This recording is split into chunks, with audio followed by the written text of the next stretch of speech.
Thank you, Chiara. Good morning to all of you from Assisi. I hope that you hear me. I extend a cordial welcome from the city of St. Francis to all the participants at this 2020 edition of the prestigious Rome Roundtable. In the name also of the custode of the Sacro Convento, the new custode of the Sacro Convento, Padre Marco Moroni, and the past custode of the Sacro Convento, Padre Mauro Cambetti. Now, in the next days, he become His Excellency, His Eminence Cardinal. So thank you for this opportunity to speak with you. Assisi Year 2020, this is my beginning. It has started under the best auspices this particular year. Assisi was swarming with visitors urgently, waiting for extraordinary events to take place. Last March, we planned to host and organize the Economy of Francis, a huge international event with over 2,000 young economists, researchers, startuppers and change makers coming to Assisi from all over the world to sign a pact for a new economy together with Pope Francis. In May 2019, our Holy Father, with his letter to young economists, triggered an irreversible process by addressing himself directly to all young people in the world, asking them to focus on a renewed, innovative economy, more careful to people and the environment.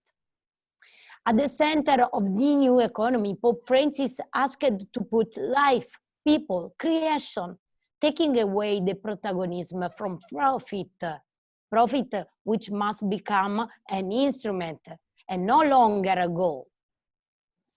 And which city could be more suitable for this task than Assisi, which for centuries has been the symbol and message of humanism and fraternity?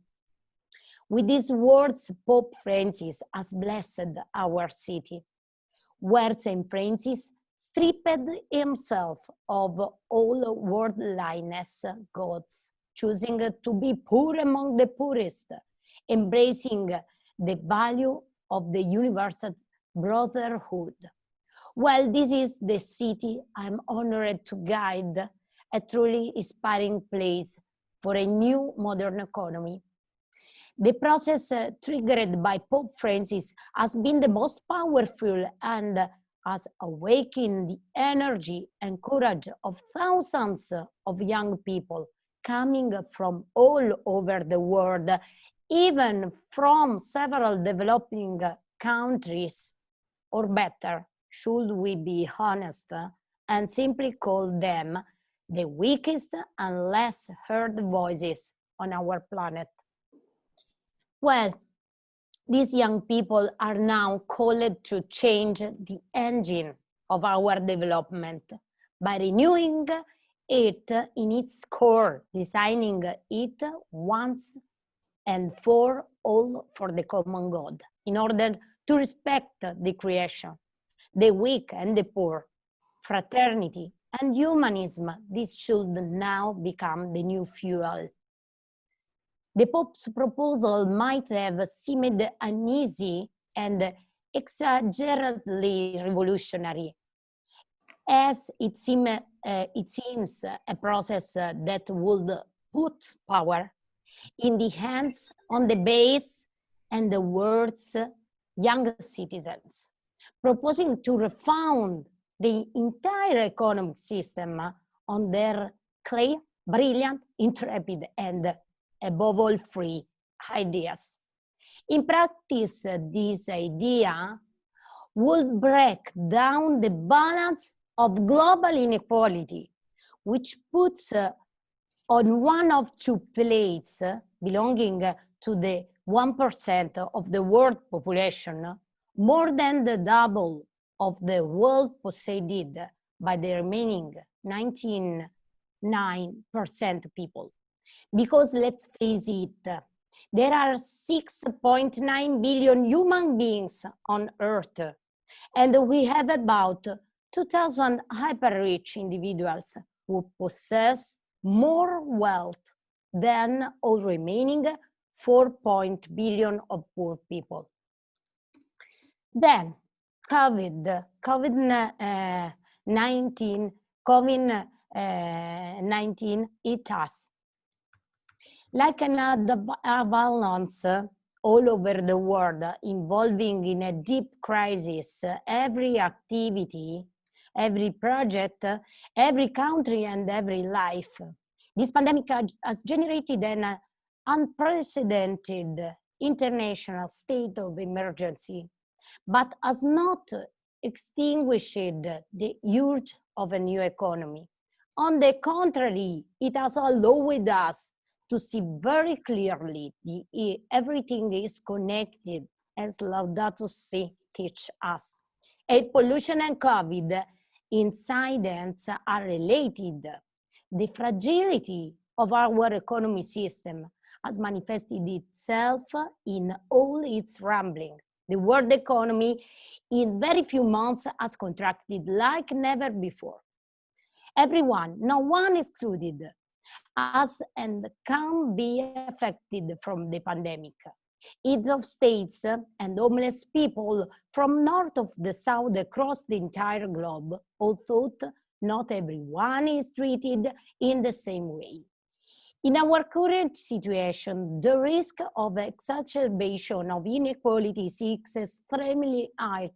Many countries are facing the risk that someone might decide to treat selectively young people and leave the elderly out of intensive care, or that the vaccine will reach the rich first and then the poor, or that in the nursing home for the elderly or disabled people are dying more human beings than elsewhere. No one should remain indifferent. COVID has slapped us in the face, and that slap has been probably needed to wake us up from this capitalist state of torpor, where money and technology have become ultimate goals instead of being a simple means to improve everyone's life and help people pursue authentic happiness. Fraternity and solidarity, from which the economy of proximity springs, are and will be the cure for our current sanitary and economic crisis, which knows no borders and has brutally attacked humanity in 2020. A different and innovative approach to development meant as integral human development a third economy, as someone has already defined it as third is the sector of social economy, civil economy, happiness, climate justice, social innovation, proximity, and service to the weakest. All this has a tremendous power that can be transformed into the engine for the future development and work. In a few days, from 19 to 21 November, Assisi will host the economy of Francis. The pandemic did not stop us. We have transformed the event into an online meeting, which will be fueled by the amazing energy of 2,000 young participants. Their strength embodies the spark of Pope Francis' idea. The Holy Father will also be present in streaming during the final day. And although the process was a bit slow at first and has taken a different from the then expected, there will be a chain reaction. This is a guarantee by the fact that these young people, together with Pope Francis on November 21st, will sign a pact for a new economy, a pact to change the world starting from Assisi. What a revolutionary spirit, our Holy Father! He will also be the first pontiff to sign a pact of this magnitude through the internet. The economy of Francis will be an ongoing event. The young participants will meet annually or biennially in Assisi, I hope, to feed this wonderful project with their results and ideas. This will ensure the continuity of the initiative and will give them the opportunity to be at source of renewing energy in Assisi, following St. Francis' footsteps, feeding the living flame of his example with their sacrifices, efforts, achievements, successes, changes. We are waiting for them, and we will be waiting for them. This year, despite the pandemic, Pope Francis did not miss the honor us with his presence in Assisi. On October 3rd, he signed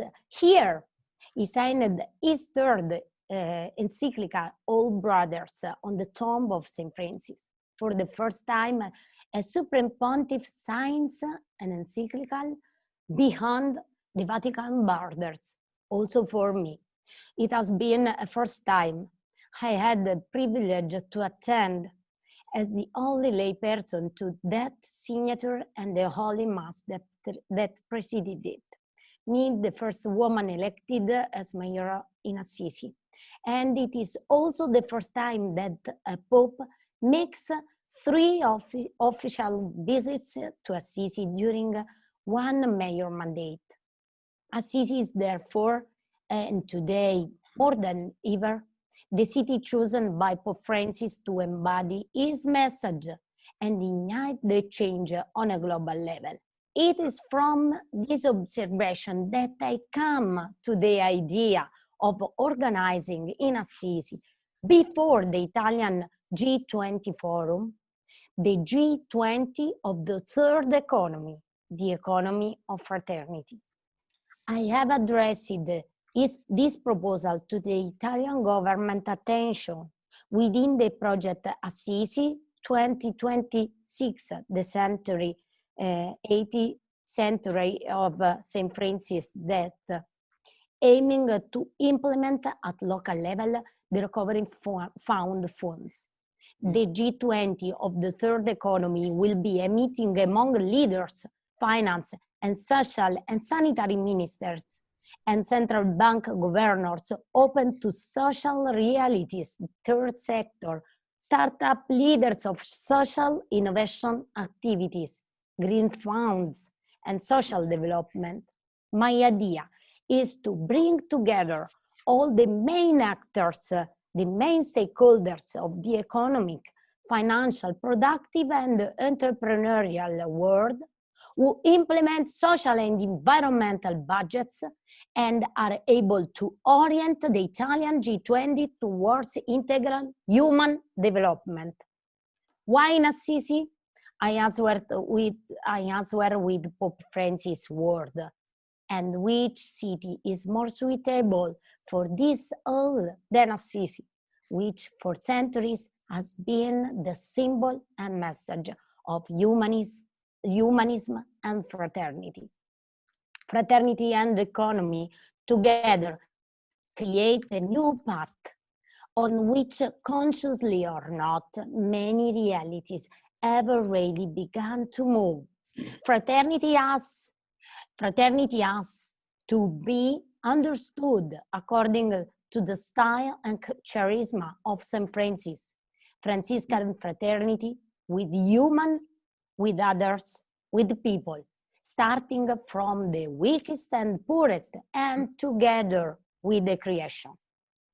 In 2021, Italy will assume the presidency of the G20 and will host a moment of reflection and international decision on world development.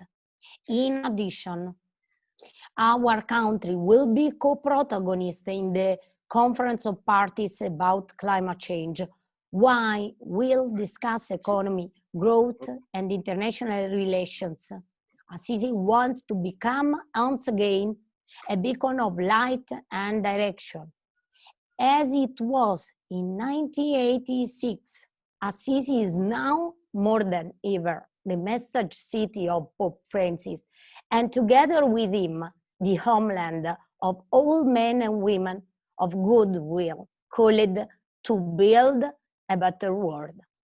From Assisi, a new equation can start. The young people participating at the economy of Francis will be the living witness and demonstration of this. Economy plus fraternity for development is equal the future. St. Francis, fragile and humble, stripping himself of everything, changing locally and the reality of his time, and at a more universal level, the church, the economy, the interreligious dialogue, and also political international relations.